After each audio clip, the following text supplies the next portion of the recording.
All right, now, another feature of the scientific method, we kind of glossed over it because you're rather familiar with it, is experimenting. That was right at the top of the list. Now, experimenting, here in Maine, we have a long tradition of experimenting. This is almost cultural here in Maine. And I'll show you what I mean. If you grew up here in Maine, then everybody's got an Uncle Ephraim somewhere in their life.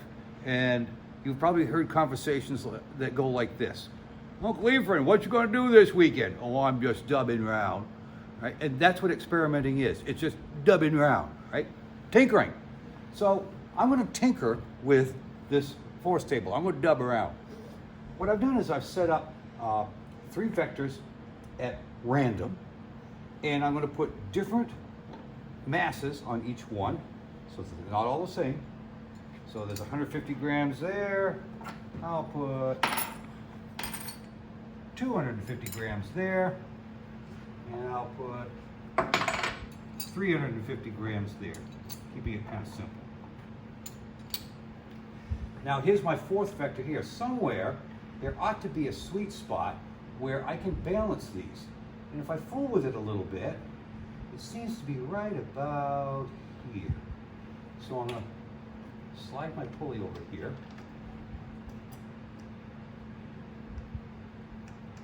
This seems to be where it wants to be. And maybe a little bit further. Now for the purposes of this experiment, it's worth being a little fussy.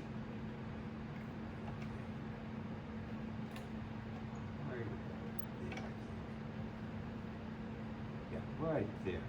Okay, that seems to be the sweet spot. So now I'm going to add masses until we get that donut to float.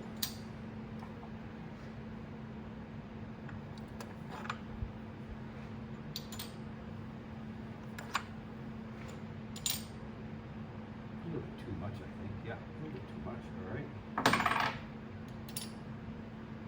Almost there.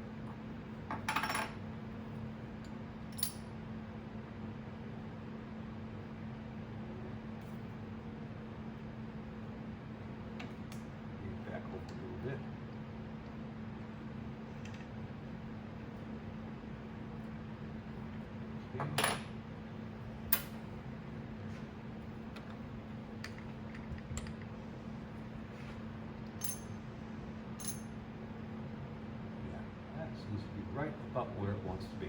Okay, so now let's get up close here so that we can see very clearly that what we have here is a system of forces in equilibrium.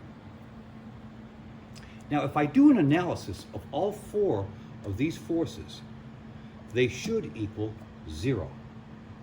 So, again, I'm going to do Galileo all the way. The first thing I'm going to do is I'm going to draw a picture of what I got.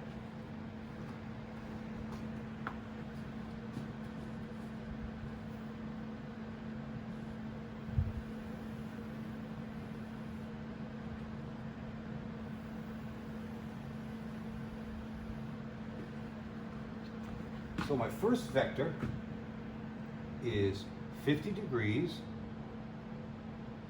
50 degrees, 250 grams.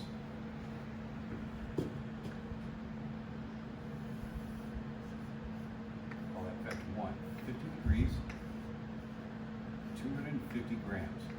And yes, I'm using grams because that's what I've got right now. I haven't converted to newtons yet. I'm recording what I actually got. Vector 2 is 110 degrees, 350 grams.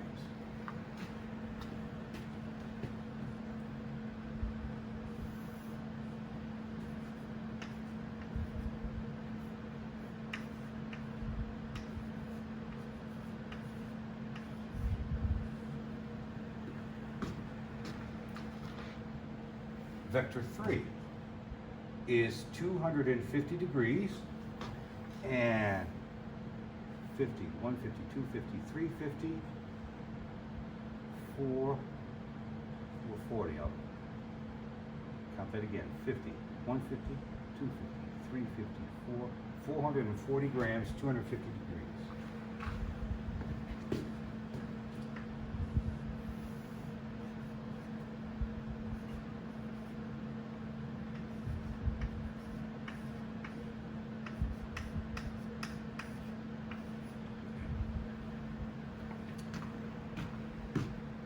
And vector 4 is 320 degrees, 150 grams.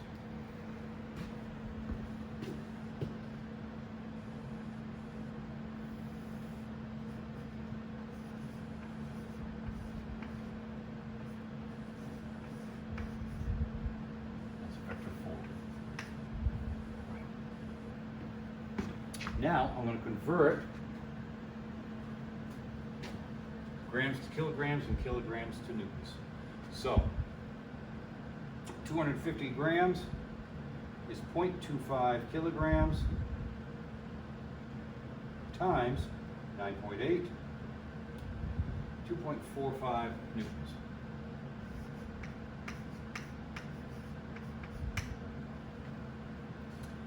.350 grams is 0.35 kilograms times 9.8, 3.43 newtons.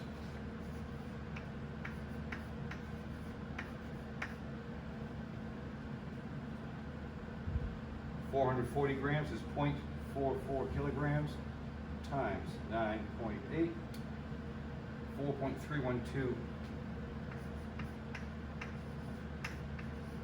newtons. 150 grams, 0.15 kilograms times 9.8, 1.47 newtons. All right. Now I'm going to do an analysis of all four vectors. My hypothesis is this: since these four vectors of force are in equilibrium, then the net should be zero. That's what theory tells me. And going a step further, that means that the sum of the component vectors should also equal zero. So I'm going to do an analysis of each of those four vectors to determine what their components are, and then tally them up and see how close to zero I actually get. So vector 1 looks like this. Vector 2 looks like this.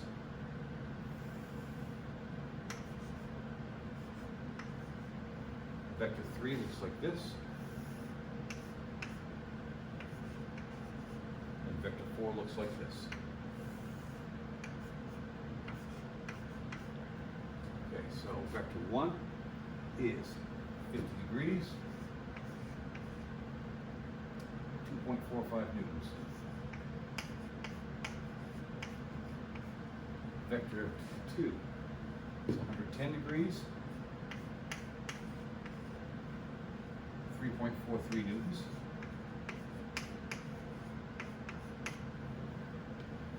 Vector 3, 250 degrees, 4.312 newtons. Vector 4, 320 degrees, 1.47 newtons.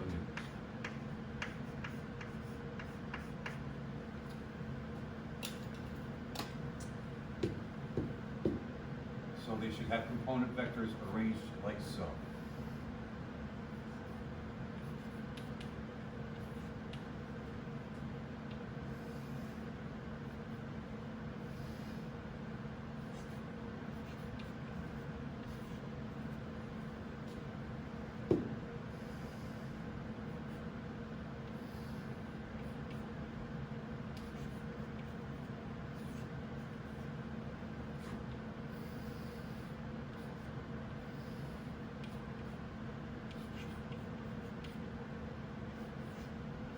And note that I'm not really bothering with an equilibrant this time. It's not really relevant in this case. So now, I'm going to set up my chart.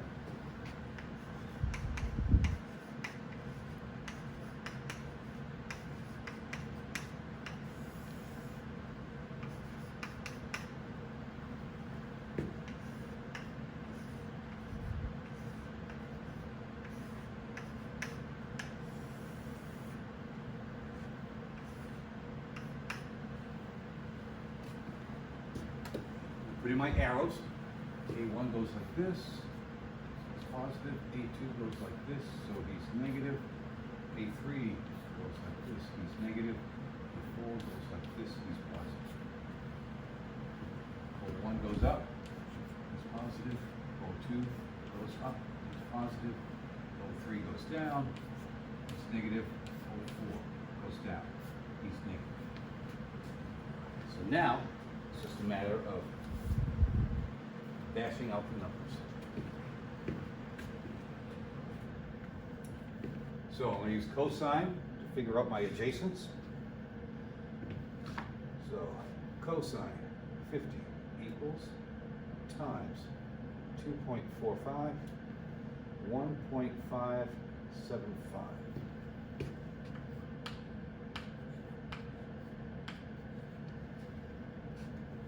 Oh, 110, so that would make this 70 degrees. So, cosine 70. Oh, that would make this, yeah. So, times 3.43. Cosine 70 times 3.43, 1.173.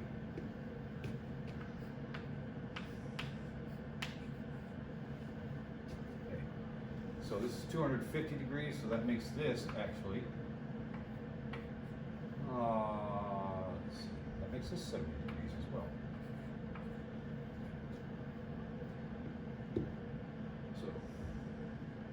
Cosine 70 times 4.312, 1.475.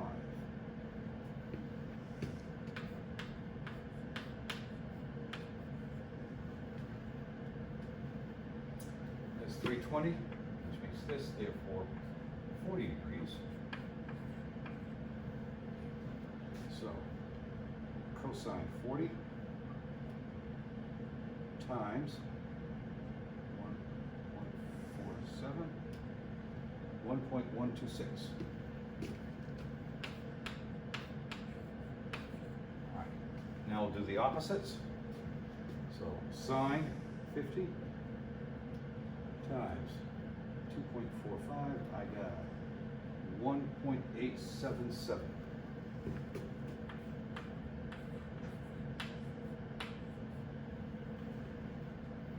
Sine 70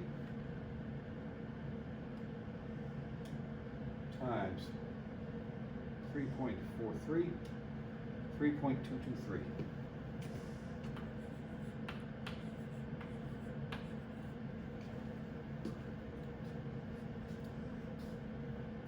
Sine 70 times 4.312, 4.052.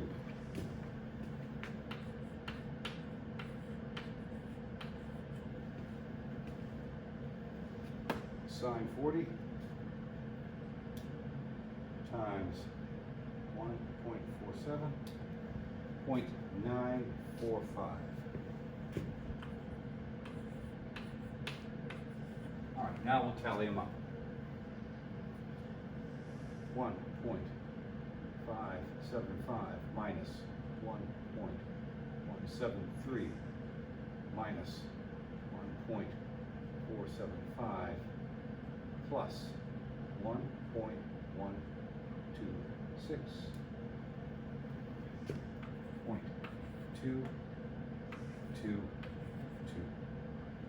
negative.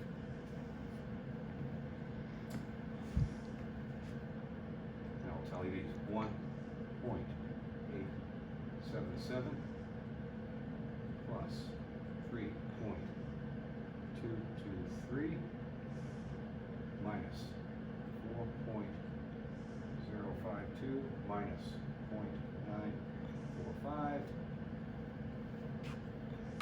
positive 0.03.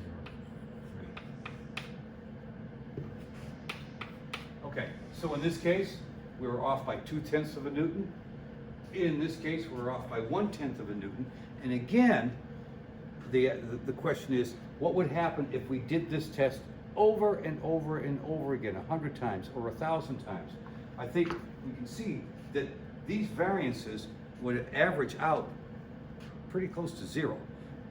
The other thing that we look at is allowing for some slop factor, and there's bound to be some slop factor with a comparatively crude device like that force table. Does what we measure remain consistent with theory? Is theory consistent with observations? Are observations consistent with theory? This goes to the very heart of the scientific method.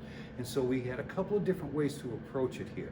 First, we used what theory told us to make a prediction. We made that prediction. Were the results of that prediction consistent with theory? Yes, they absolutely were. That was the first